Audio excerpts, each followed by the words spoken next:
Hey everyone, I haven't started my growing project yet, but the landlords here have set up some raised beds, and I'm planning on doing something similar, so I figured I'd show you some of these. As you can see, they're about 2 feet deep and then about 10 feet wide. One way that I was planning on doing it is probably about 4 feet, but either way it's fine, just as long as you can easily access your plants here. And what these are usually good for is for filling essentially with the area with your own soil and fertilizer, just in case you happen to be in an area where the ground might not be good for growing. So pretty much you create your own little sustained environment here in terms of soil. And these have some wire mesh on the bottom to prevent any critters, any rodents from getting up into the roots, and that's pretty important. These actually don't have a bottom, and I think most raised beds don't have a bottom. Here we have the 4 posts on the side in order to attach all the boards.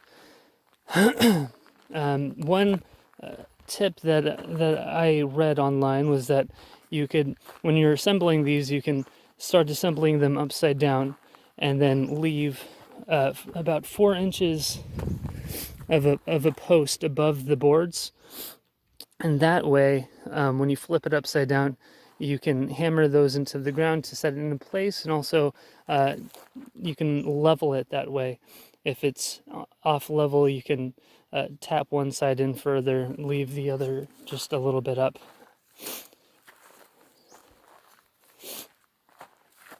And then here we have the area surrounded by a fence, which is important because there's a lot of deer in this area, and the deer will eat whatever you're growing. And they are very tenacious, and they will get to it if you don't have the fence far enough away from what you're growing. And they can also jump pretty high, so you got to be careful about that. I almost forgot to talk about the water source. You're going to want to make the raised beds in an area that's close to a water source. And what we have here is that they set up the hose right next to the raised beds conveniently. And if you don't have something like this, what they did here is that they dug a trench and they ran a piping system over here, and in order to get the water source close to where the garden is going to be. So there are some examples of what you can do. Let's continue this conversation inside. Welcome to my new space. One of the things that I wanted to talk about today was the arguments made against the idea of growing your own food as a revolutionary method. One of the arguments made was about the scale of the operation that would be necessary to feed an entire community. And it was stated that individuals growing food and distributing it in this manner wouldn't affect the material usage of food in any significant way. Luckily, in my research, I found that it doesn't take that much to feed a small group of people, or let's say, for example, a family of 5. You can grow enough food for that family in the space of a typical backyard. Of course, it'll be much harder, and it will take a lot more space to feed a community of a given size of hundreds or perhaps thousands. But then again, that's why I advocate for mutual aid networks, because of course, in order to feed an entire community, you're going to need several people involved. And someone had brought up that it's important to find out if there's already farmers in your community and people are already growing food, and those will be very important nodes in the network. So you can go and talk to these farmers who will probably have plenty of land. They'll have the tools and the technology necessary, and you can negotiate with them. That will be an important thing to do. But in as far as learning how to grow food yourself, it'll always be a useful skill. It will also decrease the burden of work that the farmers have to put in to feed the entire community, because then that's one part of the community that's already been taken care of and has already started to grow food for themselves. Right now, I'm working on writing a critique of a book called Inventing the Future. And I'm not going to delve into too many details right now because I want to save that content for the article that I'm writing. But what I will dive into right now is that it's said that actions such as these are too localized.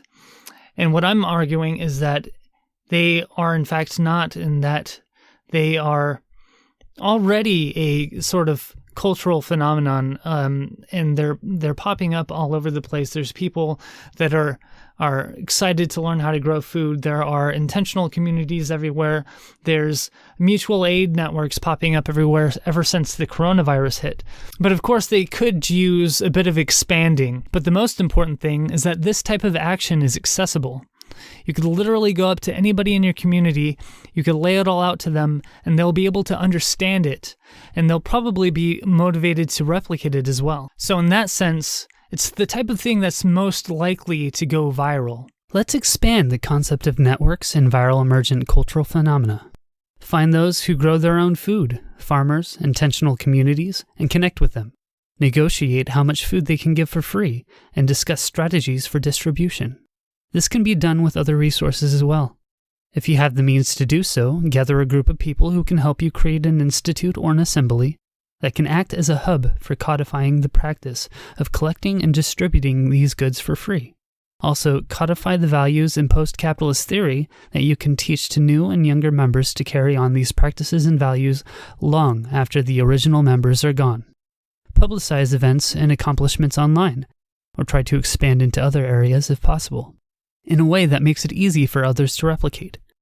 If you can, find someone with the expertise in automation to start the post-work precedent and increase efficiency. Keep in contact with other institutes, groups, orgs, etc. that pop up in other areas that are doing something similar. They are the other nodes in the network. It will be expensive to expand, so it would make more sense to tap into other autonomous projects that share your goals and values. If the mimetic nature of the praxis was successfully harnessed, there should be plenty of groups replicating it to network with. Hey, it's me again. I'm in the middle of my morning run. I decided to stop to talk about some things that I forgot to talk about earlier. One of which was, I was talking about the width of the growing beds. It was actually the length. I guess it depends on your perspective, what angle you're looking at it from. But yeah, I was talking about the length is 10 feet, and the depth is 2 feet.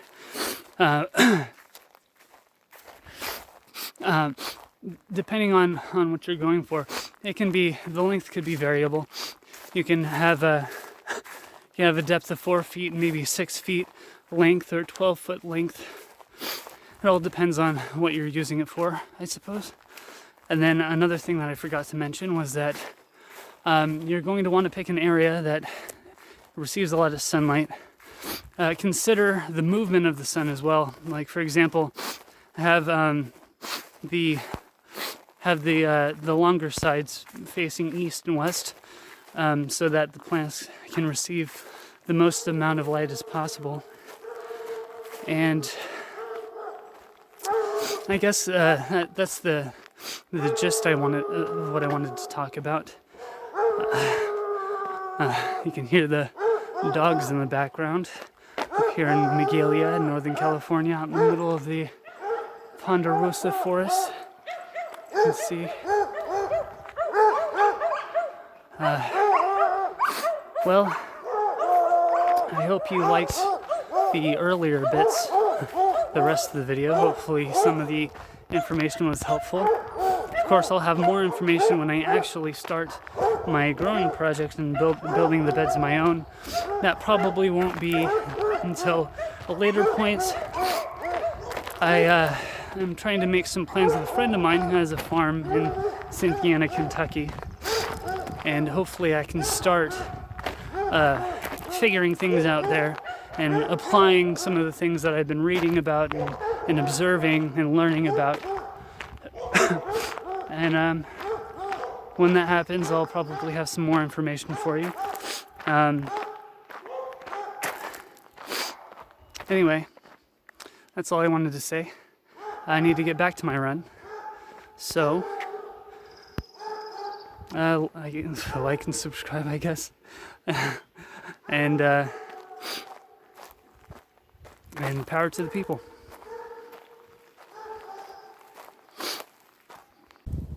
Oh, and the goats say, fuck Israel and power to the Palestinian people.